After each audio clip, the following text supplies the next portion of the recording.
અને સાધુ સંતો પણ આ ચાતુર્માસ દરમિયાન યાત્રા ન કરે, પ્રવાસ ન કરે. ભારતમાં એ બધા સંન્યાસીઓ એક જગ્યાએ રહી અને ધર્મનું પ્રબોધન પણ કરે, પોતાનું સાધન ભજન જે કંઈ થતું હોય એ કરે, અને એમની પાસેથી આપણે આધ્યાત્મિક માર્ગદર્શન પ્રાપ્ત કરવાનું હોય.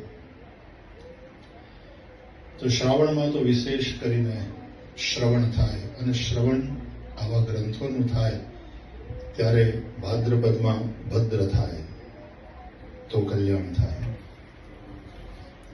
તો આનો ભદ્રાહ કૃતવો જંતુ વિશ્વતઃ, આ વેદોમાં જે કહેવાયું છે એ ચારે બાજુથી આપણને કલ્યાણ પ્રાપ્ત થાય.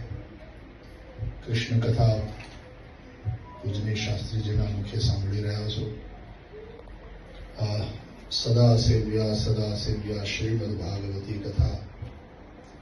આવું ભાગવતજીના મહાત્મ્યમાં કોણ કહે છે? સનતકુમાર. હવે સનતકુમાર જેવા પરમહંસો જો કથાને સદા સેવ્યા કહેતા હોય તો આપણે તો ગૃહસ્થી છીએ. સનતકુમાર જેવા પરમહંસોને કોઈ વિકારને મિટાવવા માટે થઈને કથા શ્રવણ કરવાની આવશ્યકતા નથી. એમને માટે તો ભગવાનની કથા એ એક એવું અમૃત છે જે નિરંતરે પીતા રહે.